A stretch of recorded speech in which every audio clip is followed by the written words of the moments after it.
بسم اللہ الرحمن الرحیم۔ قوم عاد۔ عاد عرب کی ایک قدیم ترین قوم کا نام ہے۔ اس کا ذکر قرآن پاک میں 25 مرتبہ آیا ہے۔ یہ قوم جنوبی عرب میں آباد تھی اور عمان سے لے کر یمن تک تہر برادریوں میں پھیلی ہوئی تھی۔ ان کے ملک کی راجدھانی یمنی شہر حضرموت تھی۔ اس کا زمانہ حضرت نوح علیہ السلام کے تقریباً 400 سال بعد اور حضرت عیسیٰ علیہ السلام کے تقریباً 2000 سال پہلے کا ہے۔ یہ اپنے زمانے کی طاقتور قوم تھی اور فن تعمیر میں بڑی مہارت رکھتی تھی۔ پہاڑوں کو تراش کر شاندار عمارتیں بنانا ان کا محبوب مشغلہ تھا۔ یہ قوم مال و دولت کے نشے میں عیش پرستی میں مبتلا ہو گئی تھی۔ کمزور پر ظلم کرنا، حق بات کی مخالفت اور مال و دولت اور اپنی طاقت پر گھمنڈ کرنا ان کی فطرت بن گئی تھی۔ جب ان قوم کی ظلم و زیادتی اور شرک و بت پرستی حد سے بڑھ گئی تو اللہ تعالیٰ نے حضرت ہود علیہ السلام کو نبی بنا کر ان کی ہدایت کے لیے بھیجا۔ حضور صلی اللہ علیہ وسلم کے پسینے کی خوشبو۔ حضرت انس رضی اللہ تعالیٰ عنہ فرماتے ہیں، ایک دن رسول اللہ صلی اللہ علیہ وسلم ہمارے یہاں تشریف لائے اور قیلولہ فرمایا۔ جب آپ صلی اللہ علیہ وسلم کو پسینہ آیا تو میری والدہ ایک شیشی لائیں اور پسینہ پونچھ کر جمع کرنے لگیں۔ اس دوران آپ صلی اللہ علیہ وسلم کی آنکھ کھل گئی۔ آپ صلی اللہ علیہ وسلم نے پوچھا، ام سلیم تم یہ کیا کر رہی ہو؟ انہوں نے عرض کیا، میں آپ کے پسینے کو جمع کر رہی ہوں تاکہ ہم اسے خوشبو کے طور پر استعمال کریں۔ شوہر کی وراثت میں بیوی کا حصہ۔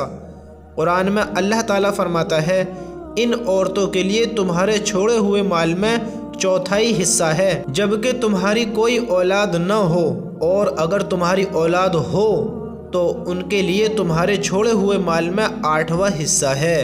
ان کو یہ حصہ تمہاری وصیت اور قرض کو ادا کرنے کے بعد ملے گا۔ رسول اللہ صلی اللہ علیہ وسلم نے فرمایا، جب تم صبح کرو یعنی جب تم صبح کو اٹھو تو یہ دعا پڑھا کرو، اللہم بکا اصبحنا وبکا امسینا وبکا نحیا وبکا نموت والیک النشور۔ اس کا ہندی ترجمہ یہ ہے، اے اللہ ہم نے تیری ہی مدد سے صبح کی اور تیری ہی مدد سے شام کی، تیری ہی مرضی سے ہم زندہ ہیں اور تیری ہی مرضی سے ہم مریں گے اور تیرے ہی پاس قیامت کے دن اٹھ کر جانا ہے۔ استخارہ کرنا نیک بختی کی علامت۔ رسول اللہ صلی اللہ علیہ وسلم نے فرمایا، ابن آدم کی نیک بختی اور سعادت میں سے یہ ہے کہ وہ اللہ تعالیٰ سے اپنے کاموں میں استخارہ کرے، اور آدمی کی بدبختی یہ ہے کہ اللہ تعالیٰ سے استخارہ کرنا چھوڑ دے۔ زکوٰۃ نہ دینے کا انجام۔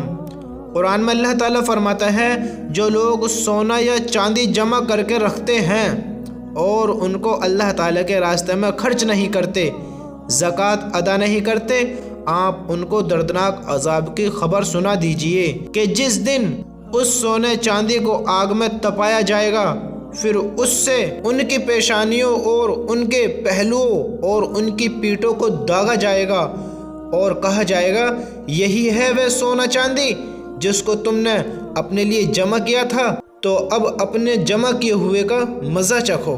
مال و اولاد دنیا کی زینت۔ قرآن میں اللہ تعالیٰ فرماتا ہے، مال اور اولاد یہ صرف دنیا کی زندگی کی ایک رونق ہے، اور جو نیک اعمال ہمیشہ باقی رہنے والے ہیں وہ آپ کے رب کے نزدیک ثواب اور بدلے کے اعتبار سے بھی بہتر ہیں۔ لہٰذا نیک عمل کرنے کی پوری کوشش کرنی چاہیے اور اس پر ملنے والے بدلے کی امید رکھنی چاہیے۔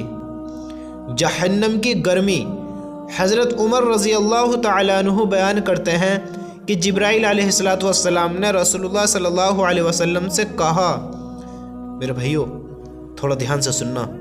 حضرت عمر رضی اللہ تعالیٰ عنہ بیان کرتے ہیں کہ حضرت جبرائیل علیہ السلام نے ہمارے نبی سے کہا، مجھے اس ذات کی قسم جس نے آپ کو حق کے ساتھ بھیجا ہے، اگر جہنم سے ایک سوئی کے ناکے کے برابر سوراخ کر دیا جائے تو اس کی گرمی سے روح زمین پر رہنے والے سب مر جائیں۔ بواسیر اور جوڑوں کے درد کا علاج۔ رسول اللہ صلی اللہ علیہ وسلم نے فرمایا انجیر کھاؤ کیونکہ یہ بواسیر کو ختم کرتا ہے اور جوڑوں کے درد میں مفید ہے۔ نبی صلی اللہ علیہ وسلم کی نصیحت۔ حضرت ابو ہریرہ رضی اللہ تعالی عنہ فرماتے ہیں میرے خلیل رسول اللہ صلی اللہ علیہ وسلم نے مجھے 3 چیزوں کی وصیت فرمائی ہے، میں ان کو مرتے دم تک نہیں چھوڑوں گا۔ نمبر 1 ہر مہینے 3 نفلی روزے رکھنے کی۔ نمبر 2 نماز چاشت کم از کم 2 رکعتیں پڑھنے کی، اور نمبر 3 سونے سے پہلے وتر پڑھنے کی۔ اللہ ہم سب کو ان باتوں پر عمل کی توفیق نصیب فرمائے، آمین۔